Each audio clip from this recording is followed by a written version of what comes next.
Welcome. Today we are going to see what optimizers are, and I'm going to explain both the formula and the related PyTorch syntax. And today I'm not going to waste that much time. That's why I'm going to explain in short about each of these and how they evolved from one another. There are around total of 13 optimizers here in PyTorch, and out of them we are going to cover only a few of them like this: SGD, momentum, Adagrad, RMSprop, AdamW, and there is a total of six. There are others too, the other seven, but they are not really that much important because they are rarely used, most of them. And I'm going to explain only about the things that are widely used. And before that, let me give the formula that used to be there, and this is where optimizers shine. And the mandatory thing is the learning rate, and here we'll take the gradient, whatever differentiation we did, the back propagation loss, all that stuff, that is differentiated into a single value, that is the gradient. And we use this gradient to move from positive to negative. Let's take the mountain example. And descent means going down, ascent means going up. Let's say you are in this point and you need to reach some point somewhere in this hill, and you don't know what that point is. I mean, the machine learning model don't know the point is.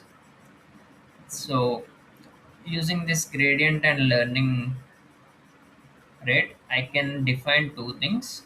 The gradient will define where I'm moving, and the momentum, I mean the learning rate, will give us this thing called how large of a step I am taking. That means the size of the step I am taking.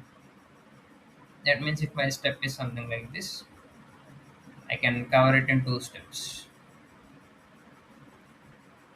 And there is a positive gradient, negative gradient. The gradient can be large and the gradient can be short. I mean small. This is the very basic formula, and let's dive through some symbols that we need to remember before handing out what each optimizer does. Basically, this is the step where we update the weights, and we use systematic mathematical equations to adjust these up. And weights are the weights that we take. That means the features that we have taken. Basically, these are just numbers in a matrix, and this is the loss function L. That means how much loss we got from the predicted value and the target value. And this is the training step. That means which step we are in: one step, second step, third step, or 100. And gradient at each step, how much, I mean how long I went there, or how much it took me to get there. Gradient for each step. And learning rate, how big is the step is. That means how fast I'm learning, how slow I'm learning. Memory factor means how I remember previous values. So how I remembered the last step, the fifth step, the sixth step, if I'm in eighth or somewhere. So memory factor will always related to the past, and this is epsilon. If you watched other of my videos, you will know what epsilon is. But I'll give you a short thing. Epsilon is just 10 power minus 5, and we use it to avoid dividing values by zero, so that we won't end up with infinity.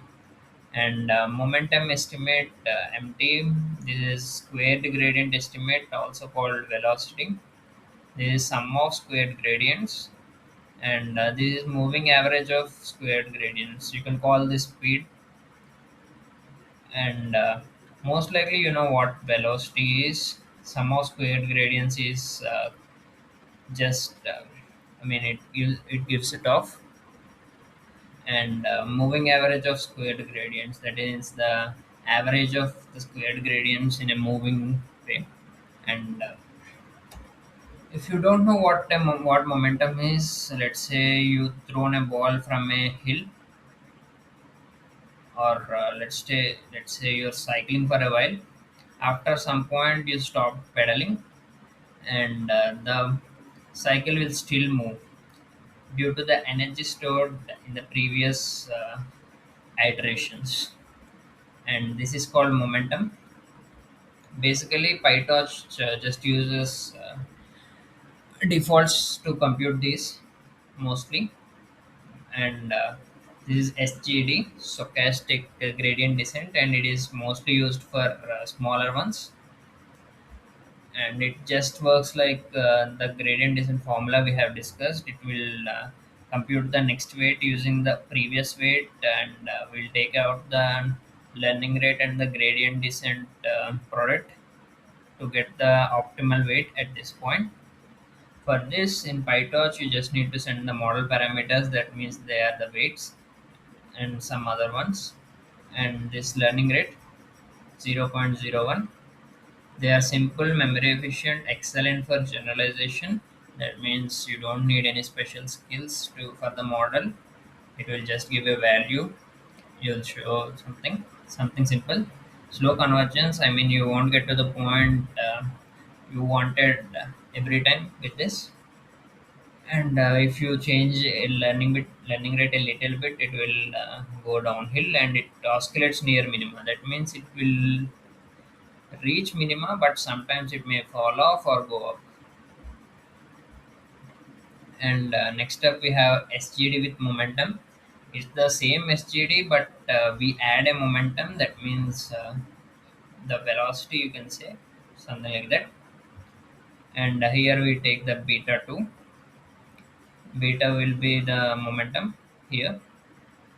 And we just this v starts from basically 0, and the default is taken care by the PyTorch. That's why we are not defining here the v0 here. And it will do the check every each and every time. For this, it will do the formula check for us for free. It is faster than the stochastic gradient descent, because we are keeping other steps in check while we are doing this. I mean, we are basically just taking out the loss of the gradients out, but it can overshoot. That means it can overestimate or even go beyond the real predicted value we need. And these two are interrelated. So it start with SGD, stochastic gradient descent, and in the next step we add the momentum, because optimizers optimize to it says mom. And Adagrad is something that is needed for the next values. And here we take the sum of squared gradients. That means this is the square gradient and the sum of each of these. Let's say if it starts with 0, then it will be like gt1 square plus g22 square plus gt3 square. That means we'll keep track of each and every gradient. And basically we do this root thing here. And if you see it right up, you don't have the root values and stuff here, but here we have this root value, because we are taking this gt and multiplying it.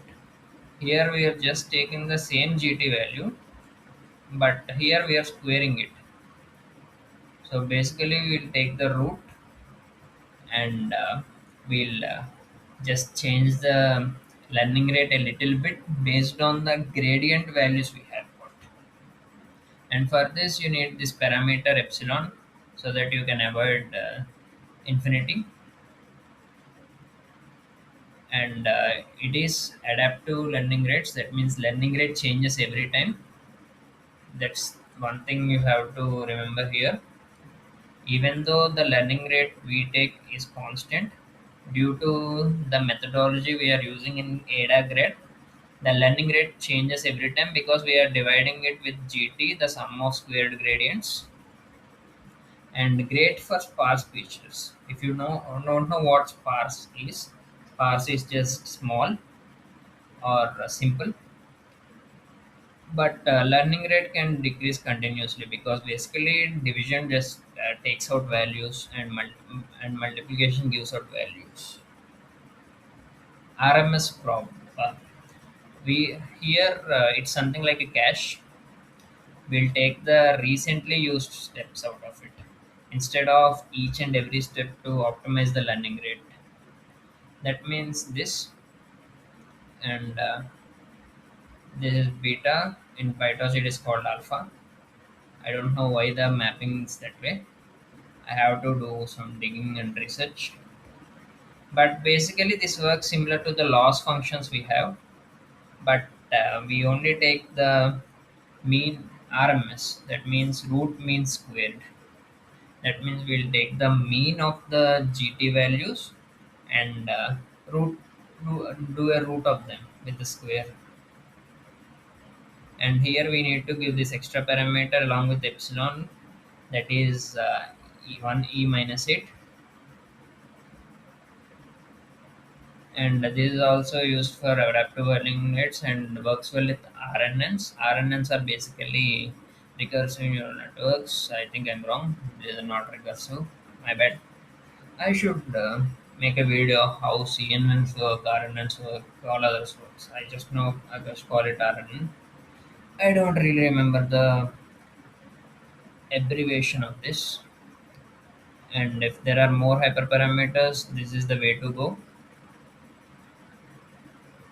Basically, now we'll go to the analogy that is here. SGD just uh, says where to go from the hill, and momentum adds momentum, like go forward, something like that.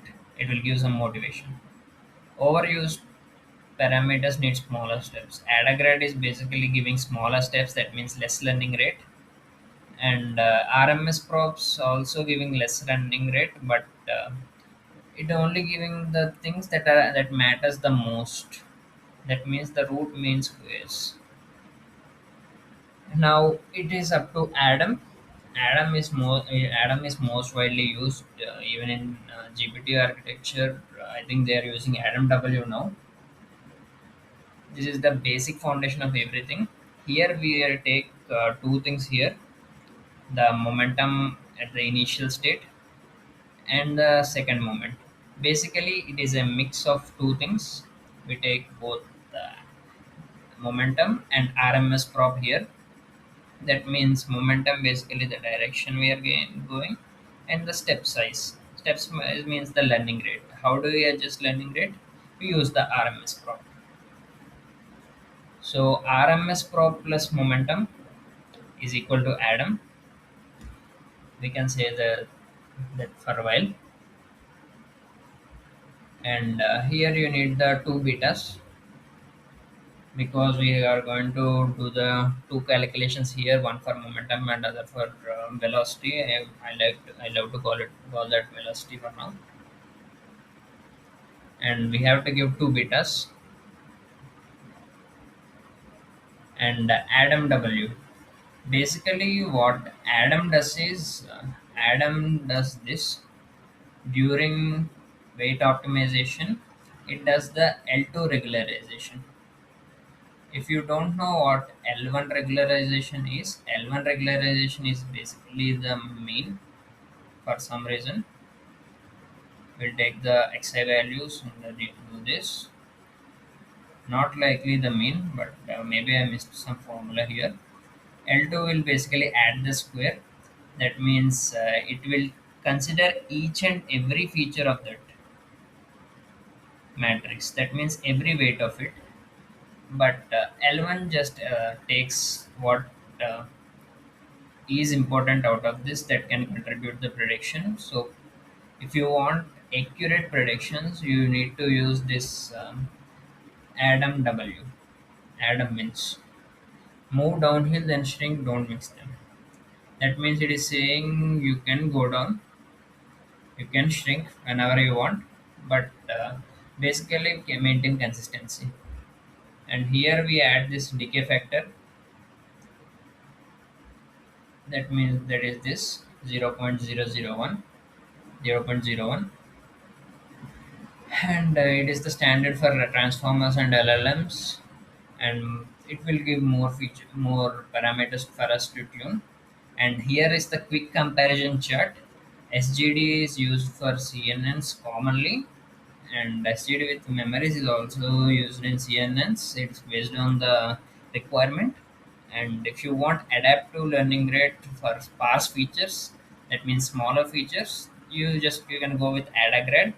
And if you want the Adagrad, and we don't want that to forget, basically RNNs does comparisons with the other neurons too. So Adagrad plus forgetting is RNNs, and Adam is basically if we need both momentum and RMSprop, it is it is the Adam for us. It is basically used in general deep learning, and AdamW is used in transformers, LLMs, whatever bot you are running for this ASLOC. And this is about the important PyTorch optimizers. There are other optimizers that are there too, but they are most likely less used, like AdaBoost. I think there is something called XGBoost. Uh, yeah, there are some others too. Some help out with embeddings, whatever it is. But this is the main concept behind optimizers. In the next video, I'm going to make the hello world for computer vision or deep learning. That is the first step to prove that you know machine learning up to the basics. Not up to the basics. I mean, you can prove that at one point I scratched the surface, because it is a long way to go. And please keep watching, please subscribe, please like and share. I know I'm getting less views, but who are watching this, thank you for watching. And let me take a leave. Bye.